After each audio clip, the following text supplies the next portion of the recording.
ইব্রাহিম আলাইহিস সালামের বাবা তিনি যখন বাড়িতে আসলেন, দরজার মধ্যে শুধুমাত্র একটা টোকা দিয়েছেন, একটা মাত্র আওয়াজ দিয়েছেন। আওয়াজ দেওয়ার সঙ্গে সঙ্গে তার স্ত্রী দরজা খুলে দিলেন। সুবহানাল্লাহ। ঘরের ভিতরে যখন প্রবেশ করলেন, দেখলেন স্ত্রী এত সুন্দরভাবে সাজগোজ করে উষ্ণ বিছানায় অভ্যর্থনা জানানোর জন্য আগের থেকে তিনি প্রস্তুতি গ্রহণ করে আছেন। আর মনে মনে ভাবতেছেন, মনে হচ্ছে আমার স্বামী আর কিছুক্ষণের মধ্যে আমার কাছে এসে ধরা দিবে। আল্লাহু আকবার। আহসান টিভি, সত্য এবং ন্যায়ের পথে। মদিনার সাহাবায়ে কেরাম মক্কার মুসলমানদেরকে এই আয়াতে কারিমার মাধ্যমে চিঠি লিখলেন। এই মর্মে চিঠি লিখলেন এবং আয়াতে কারিমা উল্লেখ করে দিলেন যে তোমরা কি এখনো পর্যন্ত মক্কাতে থেকে যাবে নাকি মদিনায় আসবে? অথচ তোমরা ঈমানদার, আমরাও ঈমানদার। কি বলেন, আমাদের সমাজে যারা নামাজ পড়ে না তারাও তো ঈমানদার, ঈমানদার না? আবার আমরা যারা নামাজ পড়েছি আমরাও তো ঈমানদার। আসলে কি সমান? আসলে কি সমান? মেরুকরণ হয়ে যায়, আজান হলেই মেরুকরণ হয়ে যায়। একটা গ্রুপ আল্লাহর পক্ষে, আরেকটা গ্রুপ কার পক্ষে? শয়তানের পক্ষে। আপনাদের কি স্মরণ থাকে কথা? আজান দিলে মেরুকরণ হয়ে যায়। আমাদের সমাজের মধ্যে একটা গ্রুপ শয়তানের পক্ষে, আরেকটা গ্রুপ আল্লাহর পক্ষে। আমরা সবসময় থাকবো কার পক্ষে? আল্লাহর পক্ষে। বলুন আল্লাহর পক্ষে। মদিনার সাহাবায়ে কেরাম লিখলেন, আমরাও ঈমানদার দাবি করি, তোমরাও ঈমানদার দাবি করো। অথচ ঈমানের এই পরীক্ষার মধ্যে সফলতা উত্তীর্ণ হওয়ার জন্য, সফল হওয়ার জন্য আমরা শত শত মাইল পথ পাড়ি দিয়েছি। ঘণ্টাকাকীর্ণ পথ, পাহাড় পর্বত পেরিয়ে, খেয়ে না খেয়ে, প্রচন্ড রৌদ্রকে উপেক্ষা করে দিনের পর দিন, মাসের পর মাস হেঁটে হেঁটে আমরা মদিনায় এসে উপনীত হয়েছি। কত কষ্ট আমাদেরকে করতে হয়েছে ঈমানের জন্য।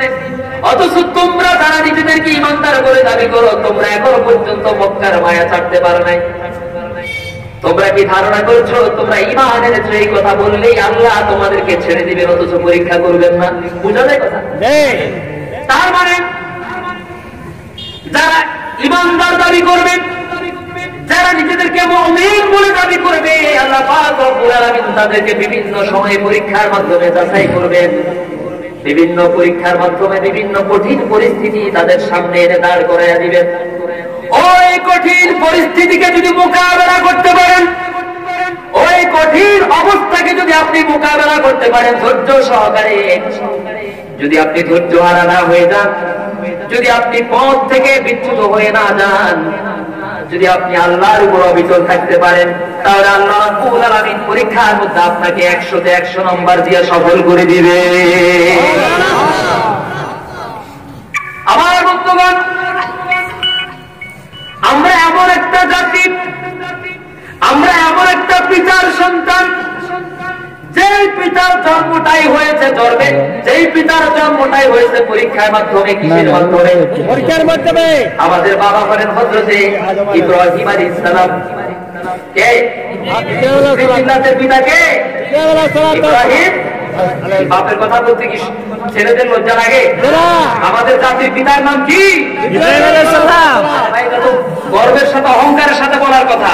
আমাদের পিতার নাম কি? ইব্রাহিম আলাইহিস সালাম। এই বাবার জন্মটাই হয়েছে পরীক্ষার মাধ্যমে। কিসের মাধ্যমে? পরীক্ষার মাধ্যমে। পরীক্ষার মাধ্যমে। কত পরীক্ষা দিলেন? জন্মটা একটা পরীক্ষা। এরপরে আগুনে নিক্ষিপ্ত হওয়া, এটা আরেকটা পরীক্ষা। হিজরত আরেকটা পরীক্ষা। কলিজার টুকরা সন্তানকে কোরবানি দেওয়া, এটা আরেকটা পরীক্ষা।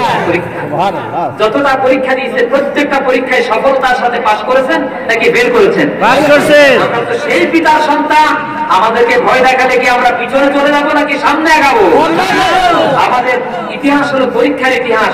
আমাদের ইতিহাস ভুল বিছানার ইতিহাস নয়।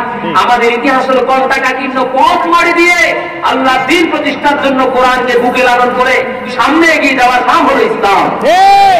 মুসলমান প্রিয় ভাইয়ের আমার, কেমন কঠিন পরীক্ষা একটু লক্ষ্য করুন। নমরুদ একদিন রাতের বেলা ঘুমালো, ঘুমের মধ্যে স্বপ্নের মধ্যে দেখলো যে তার রাষ্ট্রের মধ্যে, তার দেশের মধ্যে এমন একটা সন্তান জন্মগ্রহণ করছে অথবা করার সম্ভাবনা আছে, যে সন্তানটা জন্মগ্রহণ করলে আবির্ভাব হয়ে গেলে নমরুদ যে নিজেকে খোদা বলে দাবি করে, তামাম দেশের সব মানুষ তারে খোদা বলে দাবি করে, এই খোদাগিরি থাকবে না। বুঝা যায় কথা? রাতের বেলা স্বপ্নে দেখলো, সকালবেলা সমস্ত মন্ত্রী পরিষদ উজির নাজির সবাইকে রাজ দরবারে ডাকলেন। যারা জাদুকর ছিল মন্ত্রী পরিষদ, তারাও কিন্তু একই স্বপ্ন রাতের বেলা দেখেছে, খোদা হুজুরও দেখেছে।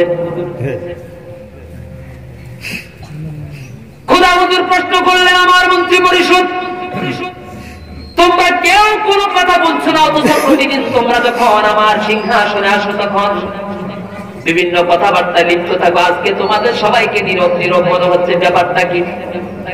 কেউ ভয়ে বলে না, যে আগে বলবে হয়তো তার কল্যাণটা আগে চলে যাবে, কেউ ভয়ে বলে না।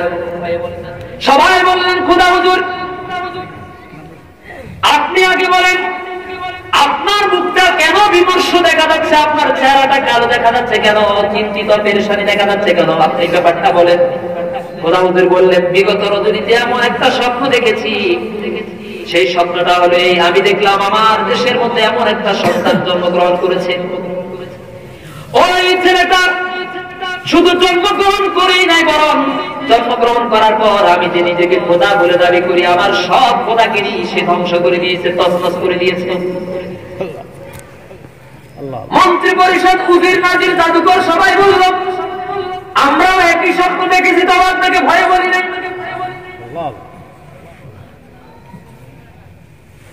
এখন এটার সমাধান কি? সব মন্ত্রী পরিষদ জবাব দিলেন, আগামী 2-3 দিনের ভিতরে যাতে করে কোন পুরুষ কোন নারীর সাথে মিলন করতে না পারে, সহবাস করতে না পারে, এই জন্য আপনি একটা আইন পাস করেন। মুহূর্তের মধ্যে আইন পাস হয়ে গেল। পুরো দেশের মধ্যে নমরুদের বাহিনী খবর ছড়িয়ে দিল, আজ থেকে 3 দিন পর্যন্ত, সামনে 3 দিন কোন পুরুষ কোন নারীর সাথে সহবাস করতে না। আমার দিকে মনোযোগ আছে? কাঙ্ক্ষিত বিষয়কে বোঝানোর জন্য বলতেছি, আল্লাহ যেন আমাকে বুঝিয়ে বলা তৌফিক দান করেন। আগামী 3 দিনের মধ্যে কোন পুরুষ যেন কোন মহিলার সাথে সহবাস করতে না পারে, এই জন্য তোমরা সতর্ক থাকবে। সব পুরুষদেরকে তোমরা জেলখানায় বন্দী করে রাখবে, কাউকে বাড়িতে রাখা যাবে না। সব পুরুষ বন্দী, কেউ বাড়ি করে নাই। একদিন শেষ হয়ে গেল, 2 দিন শেষ হয়ে গেল, সামনে মাত্র একটা দিন বাকি। ইব্রাহিম আলাইহিস সালামের মা, তিনি তো বাড়িতে, আর বাবা ছিলেন নমরুদের। রাতের বেলা তার সিংহাসনকে পাহারা দিতেন, তার রাজ দরবারের একজন রাতের নাইট গার্ড ছিলেন, পহরাদার ছিলেন। একদিকে মায়ের মনের মধ্যে, ইব্রাহিম আলাইহিস সালামের মায়ের মনের মধ্যে তার বাবার সাথে দেখা করার জন্য আল্লাহ পাক একটা কলিজার ভিতরে আনসান তৈরি করে দিলেন, আগ্রহ তৈরি করে দিলেন। বুঝা যায় নাকি কথা? ওইদিকে ইব্রাহিম আলাইহিস সালামের বাবার হৃদয়ের মধ্যেও তার স্ত্রীর সাথে দেখা করার জন্য, মিলন করার জন্য আগ্রহ তৈরি করে দিয়েছেন কে? আল্লাহ। আরো জোরে বলুন, কে? আল্লাহ। একটু মনোযোগ সহকারে শুনুন, কোরআন বড় চমৎকার করে বলছেন, দুইজনের হৃদয়ের মধ্যে দুইজনের সাথে মিলনের জন্য আগ্রহ তৈরি হয়ে গেল, একজন আরেকজনকে দেখার জন্য পাগল হয়ে গেল। কিন্তু আসবে কেমনে? চতুর্দিকে পাহারাদার, এমনকি তার স্বামী নিজে তো পাহারাদারের দায়িত্ব পালন করেন, রাজ দরবারে আসবেন কেমনে? কিন্তু যখন গেটের সামনে আসলেন, দরজার সামনে আসলেন, লোহার দরজা, লোহার গেট তালা বন্ধ, 2 পাশে 2 জন পাহারাদার দাঁড়িয়ে আছে, তাদেরকে কিভাবে ফাঁকি দিয়ে তিনি বাড়িতে আসবেন? আল্লাহর হিকমত বুঝা বড় দায়। যখন সামনের দরজার মধ্যে আসলেন, লোহার গেট, গেটের সামনে যখন আসলেন আর দরজার মধ্যে শুধু হাত লাগালেন, আল্লাহ রাব্বুল আলামিনের অসীম কুদরতে লোহার দরজাগুলো খুলে গেল। আবার সামনের দরজায় গেলেন, শুধুমাত্র দরজার মধ্যে হাত রাখলেন, সামনে সামনে দরজা খুলে গেল। পাহারাদার সবাই ঘুমের মধ্যে, কেউ টের পাইল না। একে একে সব দরজাগুলো খুলে গেল। আবার তিনি যখন বাড়িয়ে গেলেন, সব দরজাগুলো অটোমেটিক আটকে গেল। ইব্রাহিম আলাইহিস সালামের বাবা, তিনি যখন বাড়িতে আসলেন, দরজার মধ্যে শুধুমাত্র একটা টোকা দিয়েছেন, একটা মাত্র আওয়াজ দিয়েছেন। আওয়াজ দেওয়ার সঙ্গে সঙ্গে তার স্ত্রী দরজা খুলে দিলেন। ঘরের ভিতরে যখন প্রবেশ করলেন, দেখলেন স্ত্রী এত সুন্দরভাবে সাজগোজ করে উষ্ণ বিছানায় অভ্যর্থনা জানানোর জন্য আগের থেকে তিনি প্রস্তুতি গ্রহণ করে আছেন। আর মনে মনে ভাবতেছেন, মনে হচ্ছে আমার স্বামী আর কিছুক্ষণের মধ্যে আমার কাছে এসে ধরা দিবে। আল্লাহু আকবার। কিন্তু কেমনে সম্ভব? দরজা যখন খুলে গেল, তিনি প্রশ্ন করলেন স্ত্রীকে প্রশ্ন করলেন, আমার প্রাণের স্ত্রী, গোটা দেশের মধ্যে সব জায়গায় লকডাউন চলছে, কোন পুরুষ কোন স্ত্রীর সাথে দেখা করতে পারে না, কিন্তু তুমি কার জন্য তো সাজগোজ করে দরজার কাছে হেলান দিয়ে আছো? কার জন্য অপেক্ষা করতেছো? স্ত্রী বলতেছেন, স্বামী আমার 2 দিন পার হয়ে গেল, সামনে মাত্র একদিন আপনাকে দেখার জন্য আমার পরিবার মধ্যে প্রেম জন্মালো, ভালোবাসা জন্মালো, আগ্রহ জন্মালো। আমার তো মনে হচ্ছে আপনি আসতেছেন, আপনাকে দেখার জন্য, আপনাকে রিসিভ করার জন্য আমি দরজার মধ্যে দাঁড়িয়ে দাঁড়িয়ে ঘুমাচ্ছিলাম। দুইজনের মধ্যে মিলন হয়ে গেল। আল্লাহু আকবার। ওইদিকে নমরুদ অপেক্ষা করতেছে, বাধা প্রদান করছে, লকডাউন দিয়েছে, কোন পুরুষ যেন কোন মহিলার সাথে সহবাস করতে না পারে আগামী 3 দিনের মধ্যে, তাহলে কিন্তু কারবার শেষ হয়ে যাবে। আমার বন্ধুগণ, দুইজনের মধ্যে যখন মিলন শেষ হয়ে গেল, ইব্রাহিম আলাইহিস সালামের পিতা চলে গেলেন তার দায়িত্ব পালন করার জন্য রাজদরবারে। আবার আগের মতো সব দরজাগুলো খুলে খুলে গেল, একজন প্রহরীও কেউ টের পাইল না। কারবার শেষ। রাখার মালিক কে? আল্লাহ। দেয়ার মালিক কে? আল্লাহ। রাখে আল্লাহ, মারে কে? মারে আল্লাহ, রাখে কে? আমার বন্ধুগণ, দুইজনে দুইজন থেকে আলাদা হয়ে গেল। সকালবেলা যখন আবার নমরুদ ঘুম থেকে উঠলেন, তার মন্ত্রী পরিষদ ঘুম থেকে উঠলেন, উঠার পরে সবাই আবার একই স্বপ্ন দেখল, যে সন্তানের ভয় করা হয়েছে সেই সন্তান তো তার পুরুষের পৃষ্ঠদেশ থেকে তার মায়ের রেহেমের ভিতরে চলে গেছে। আল্লাহু আকবার বলেন। নমরুদ চিন্তা করলো, এত কড়া প্রহরা দিলাম, এত কোটি টাকা খরচ করলাম, এত দায়িত্বশীল, এত রক্ষক বানালাম, তৈরি করলাম, প্রহরা কাজে নিযুক্ত করলাম, লাভটা হইল কি? সুতরাং আগামী 1 বছরের মধ্যে আমার দেশের মধ্যে যদি কোনো পুত্র সন্তান জন্মগ্রহণ করে, তাহলে তাকে জীবন্ত কবর দিয়ে দিবা, তাকে হত্যা করে ফেলবা, আবার আইন জারি করে দাও। 1 বছরের ভিতরে নমরুদের দেশের ভিতরে যত হাজার হাজার নিষ্পাপ নিরপরাধ সন্তান, মাসুম সন্তান দুনিয়াতে মায়ের পেট থেকে এসেছে, নফসের ভিতরে এসে সব সন্তানগুলোকে নমরুদ নির্মমভাবে শহীদ করে দিয়েছে। উদ্দেশ্য কি? স্বপ্নে দেখেছে আমার চেয়ার তুলে দেওয়ার সম্ভাবনা আছে। বুঝাতে পেরেছি কথা? স্বপ্নের ভিতরে দেখেছে আমার চেয়ার, এমন একটা ছেলে আসবে যে ছেলে আমার চেয়ার নিয়ে যাবে। কিন্তু চেয়ার দেওয়ার মালিক কে? আবার নেয়ার মালিক কে? সুবহানাল্লাহ।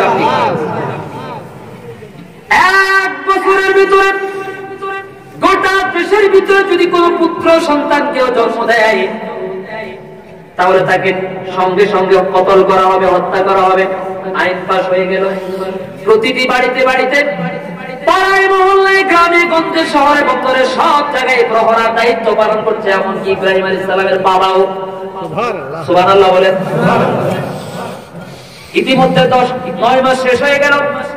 ইব্রাহিম আলাইহিস সালামের মায়ের প্রচন্ড প্রসব বেদনা শুরু হয়ে গেল, কিন্তু কেমনে আওয়াজ করবে, কাকে রাখবে? ডাকলেই তো সমস্যা। সব জায়গায় হত্যা আর হত্যা।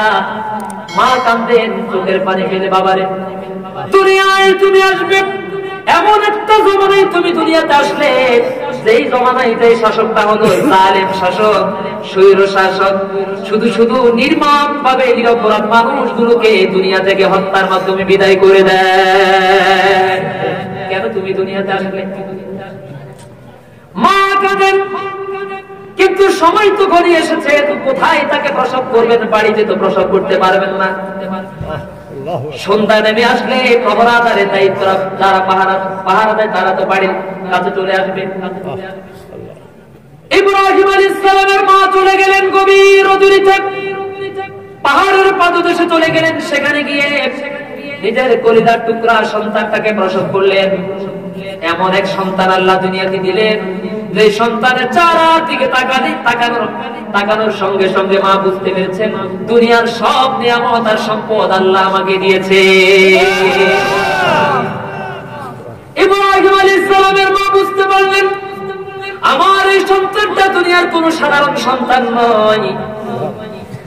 পূর্ণিমার চাঁদের চাইতে তার চেহারা এত সুন্দর, নিঃসন্দেহে আল্লাহ পাক রব্বুল আলামিন ভবিষ্যতে তারে অনেক বড় মর্যাদা দান করবে।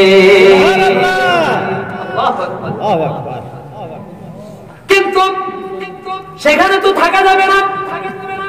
একটা সুড়ঙ্গের ভিতরে গর্তের ভিতরে দুই পাহাড়ের মাঝখানে একটা চিপা জায়গার মধ্যে থাকে, সেখানে রেখে দিলেন। কিন্তু তার চেহারা যে নূরের তাজাল্লি, আল্লাহু আকবার, তার চেহারা যে নূরের তাজাল্লি গভীর রাতের অন্ধকারকেও দিনের আলোর চাইতেও আলোকিত করে ফেলেছে। সুবহানাল্লাহ। মা চিন্তা করলেন এই আলো যদি পাহাড়ের চতুর্দিকে চলে যায় তাহলে তারা শত্রুরা আমার ছেলেকে দেখে ফেলবে আর হত্যা করবে। এজন্য একটা বড় কাপড়ের টুকরা নিয়ে সন্তানটাকে কাপড় দিয়ে জড়িয়ে দিলেন। আবার পাহাড়ের উপর দিয়েও ফাঁকা জায়গাকে বন্ধ করে দিলেন যাতে করে ছেলের আলো যেন কোথাও বিচ্ছুরিত হতে না পারে। প্রত্যেক সপ্তাহে একবার করে সন্তানটাকে দুধ পান করানোর জন্য আসেন। প্রতিদিন আসতে পারেন না, কত কষ্ট কত পরীক্ষা। দেখেন আমার বাবার জন্মটা হয়েছে কত কঠিন পরীক্ষার মাধ্যমে। আমরা তো সেই বাবার সন্তান, ঠিক কিনা? ঠিক কিনা? যারা ইব্রাহিমের সন্তান তারাই কেবলমাত্র পরীক্ষা দেওয়ার জন্য ময়দানের সম্মুখীন হয়, ঠিক কিনা বলে? যারা ইব্রাহিমের সন্তান নয় তারা এই ময়দানে আসতে পারে না। এটাও এই পরীক্ষার ময়দানে আসার জন্য সৌভাগ্য লাগে, ঠিক কিনা বলে?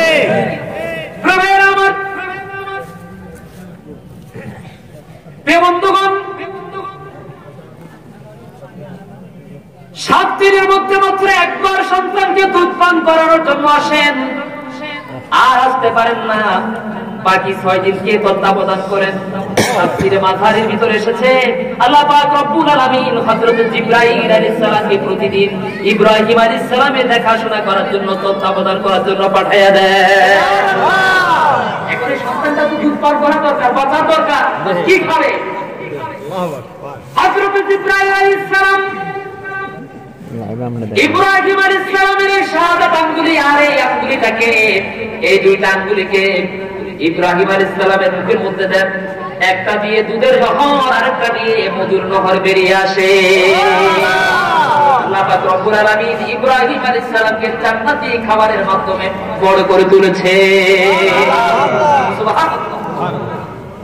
এইদিকে কয়েক মাস শেষ হয়ে গেল, 1 বছর পর্যন্ত লকডাউন। কয় বছর? 1 বছর লকডাউন। এদিকে ইব্রাহিম আলাইহিস সালামের বাবাও কিন্তু বাড়িতে আসতে পারেন না রাষ্ট্রীয় দায়িত্ব পালন করার কারণে। যখন সন্তানটা বড় হয়ে গেল, একদিনে 1 মাসের বড় করে দিয়েছেন আল্লাহ ইব্রাহিম আলাইহিস সালামকে। 1 মাসে 1 বছরের বড়। আল্লাহু আকবার। তাতে করে নমরুদের বাহিনী বুঝতে না পারে এটা এই বছর জন্ম হয়েছে। ঠিক। সুবহানাল্লাহ বলেন। যখন তার পিতা বাড়িতে আসলেন, ইব্রাহিম আলাইহিস সালাম ঘরের মধ্যে দৌড়াদৌড়ি করতেছেন। প্রশ্ন করলেন স্ত্রী, এই ছেলেটাকে, এটাকে? বললেন তোমার কি মনে নাই এটা তো তোমার সন্তান? আরে বলো কি, এটা আবার কবে হয়েছে? কাছে ডেকে নিয়ে বললেন প্রাণের স্বামী আমার, তোমার তো মনে নাই ওই যে প্রথম লকডাউন হয়েছিল, লকডাউনের প্রথম দ্বিতীয় দিবসে তোমার সাথে আমার একটু কাটুকুটি হয়েছিল, মনে নাই? ভুলে গেছিলে তুমি? সেই বরকতের ফলাফল হিসেবে আল্লাহ তাআলা আমাদের ঘরের মধ্যে এই পূর্ণিমার চাঁদের চাইতে সুন্দর ইব্রাহিমকে দান করেছেন। তিনি ভীত বিহ্বল হয়ে গেলেন। যদি কেউ জানতে পারে যে আমার ঘরে এরকম সন্তান আছে তাহলে তো আমার ছেলেকে মেরে ফেলবে। আল্লাহু আকবার। তাহলে জন্মের সময় একটা পরীক্ষার মধ্যে পড়েছেন আমাদের পিতা, ঠিক কিনা বলেন?